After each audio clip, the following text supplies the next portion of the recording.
All right, so I did get a chance to get out here and ride on this exhaust today, and it did get louder, of course, than just sitting here revving up. And I like it.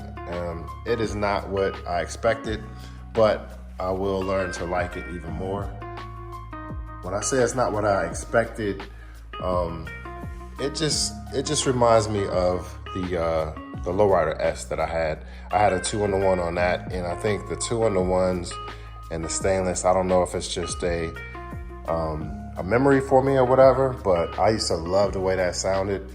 And you just don't expect your touring bike to kind of sound like, I don't know, like a performance racing bike. So it's just a different kind of sound. And the guy who was selling it to me or convincing me to buy it told me about that before I bought it. So I still have Grady for one sound, and I have Storm for another type of sound. So I put that on, and then also today I also put on the backrest, and also put on this rear light. It's not hooked up as far as the electronics. They still need to make a wire harness for the back, which I think I'm gonna end up doing myself because I don't wanna wait. I hate waiting. So I may make my own wire harness, and I won't be selling them, but just, for personal use. I'll probably hardwire it after, a week. I don't know. I called Custom Dynamics, and I also called Advan Black, and they said they have a 2023 Glide. I'm not sure if it's road or street, it doesn't matter, but I think they have something that they're gonna use so that they can do some research and development and testing. So, but yeah, so I like the way it sounds, I like the way it rode. You do have to get used to the balance difference. I can feel, definitely feel like a shift in weight with the other exhaust system removed, because that was a lot of weight removed.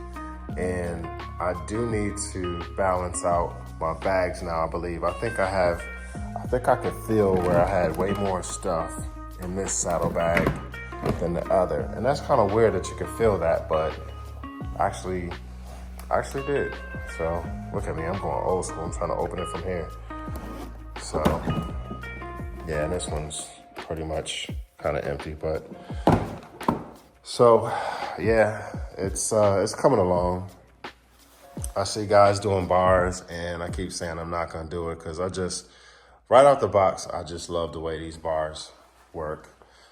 This bike is just very, very maneuverable. Rob Simmons says flickable, and I know exactly what he means. I went out to the parking lot. I went out to like 4 parking lots today, maybe 5, and I just kept whipping this thing around. And with that new exhaust, I feel a different power band, or I feel my power back that I felt like I might have had like a loss when I put the air breather on and I did the stage 1 without the exhaust, but now I feel like I have it back. I was able to have like a stronger rev zone or friction zone. So I was able to do some pretty good figure 8s today, nice and slow. And I was able to do some of the different turns that I saw in videos.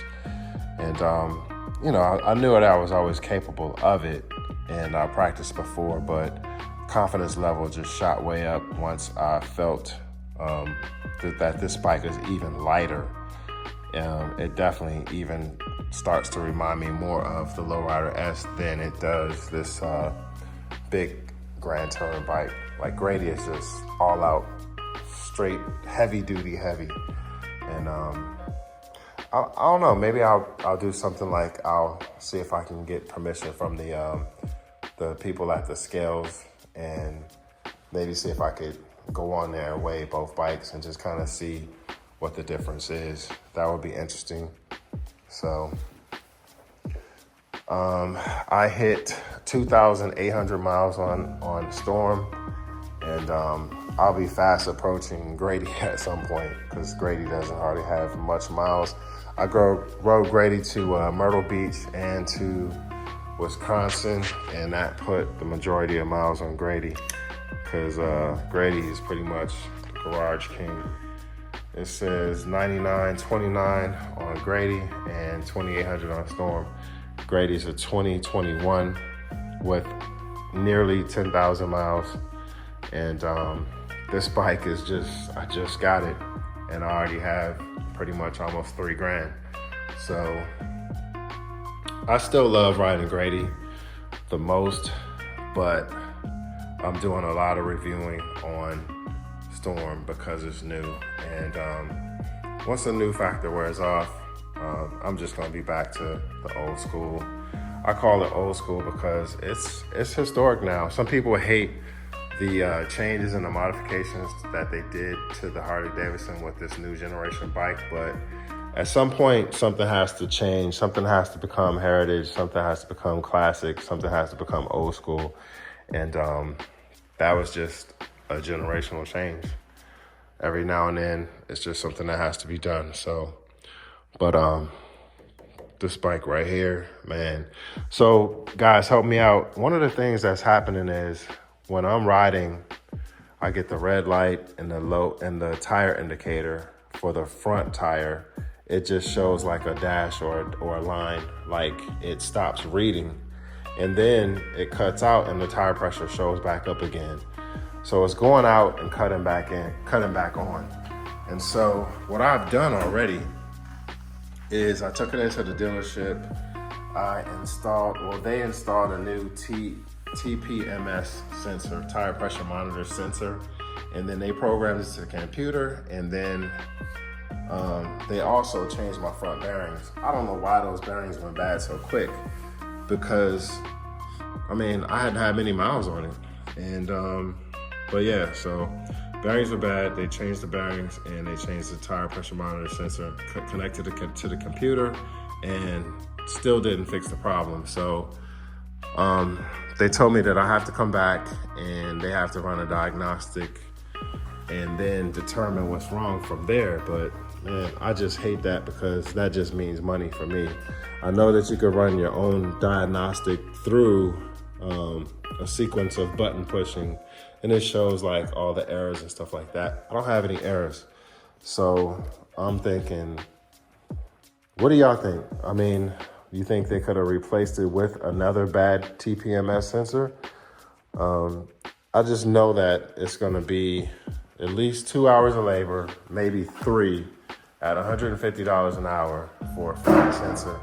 So if you know how to disable that feature, so I don't even have to worry about it, then send me a comment in the box or send me a message to chrisglides@gmail.com and let me know.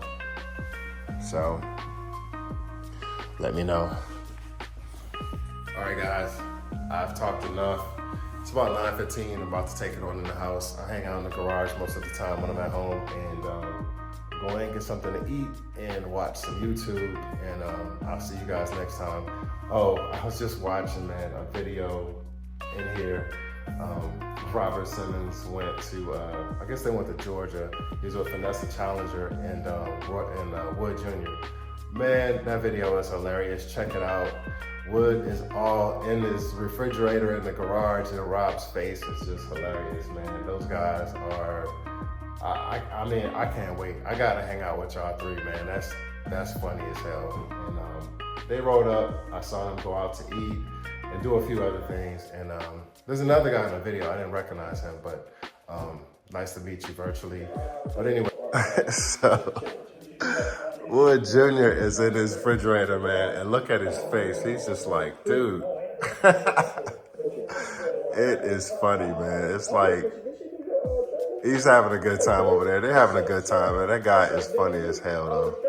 So, but yeah, so those guys are hanging out. That's the video I'm watching, and it's as a motorcycle rider, I just learned something new. So, actually, this is Wood Jr.'s page, or his channel. So, but that's just funny as heck, man. All right, y'all finish having fun. I'll talk to y'all. See y'all.